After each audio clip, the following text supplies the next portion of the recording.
నాల్గవ మనువైన తామసుని మన్వంతరంలో ఒక వనాటము అనగా గజేంద్రుడు సరస్సులో నీరాటమునకు మొసలికి చిక్కగా ఆ ఏనుగును శ్రీహరి రక్షించిన విధానమెట్టిది.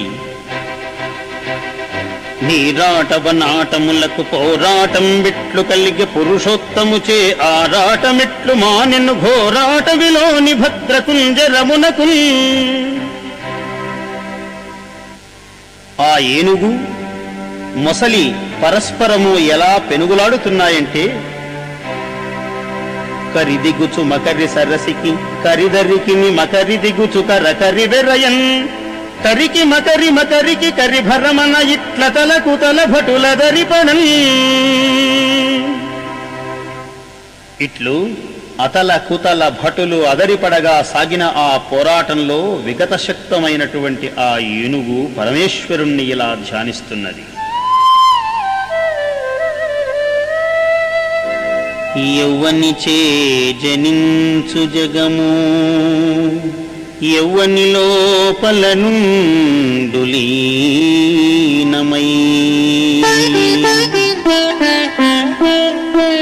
యౌవని యందుడిందు పరమేశ్వరుడెవ్వడు మూల కారణం వెవ్వడు అనాది మధ్యలయుడెవ్వడు సర్వము తానయైన వాడెవ్వడు వాని నాత్మభవం ఈశ్వరునే శరణం వేడెదన్.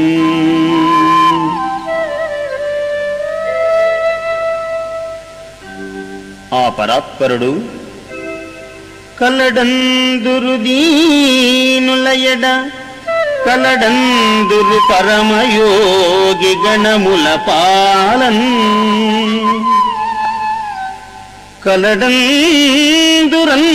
దిశలను కలడు కలండనెడు వాడు కలడో లేడో.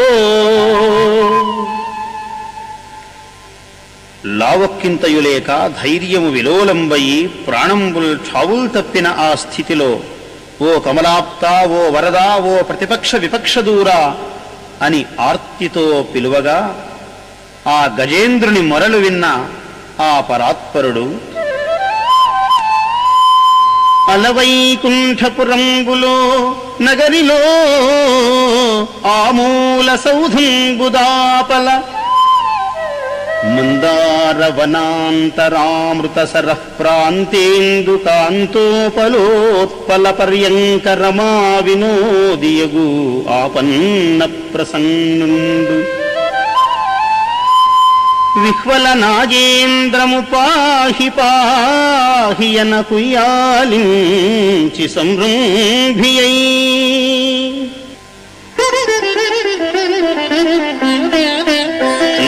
చెప్పడు శంఖచక్రయుగముంచేదోయి సంధింపడు ఏ పరివారంబును జీరడు అభ్రగపతిని మన్నింపడు ఆకర్ణికాంతరథం నీలము చక్కనొత్తడు వివాద ప్రోక్షిత శ్రీకుచోపరిచేలాంచలమైన వీడడు గజ ప్రాణావనోత్సాహి.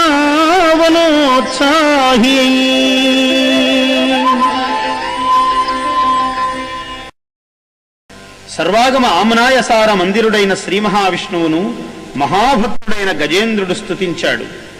తన వెంటన్ సిరి లచ్చి వెంట అవరోధవ్రాతము, దాని వెనుకను పక్షీంద్రుడు, ఆయన వెనుక ధనుస్సు, కౌమోదకీ గద, శంఖచక్రాలు, ఇలా వైకుంఠం వైకుంఠమే ఆయన వెంట కదలిరాగా ఆ దేవదేవుణ్ణి సరభసంగా భక్తి బలంతో ఆ గజేంద్రుడు శ్రీహరిని ప్రత్యక్షం చేసుకున్నాడు. ప్రసన్నుడైన స్వామి గజేంద్రుణ్ణి రక్షించాడు. గజరాజమోక్షణంబును నిజముగ పఠించునట్టి నియతాత్ములకు గజరాజవరదుడిచ్చును గజతురగస్యందనములు కైవల్యంబున్.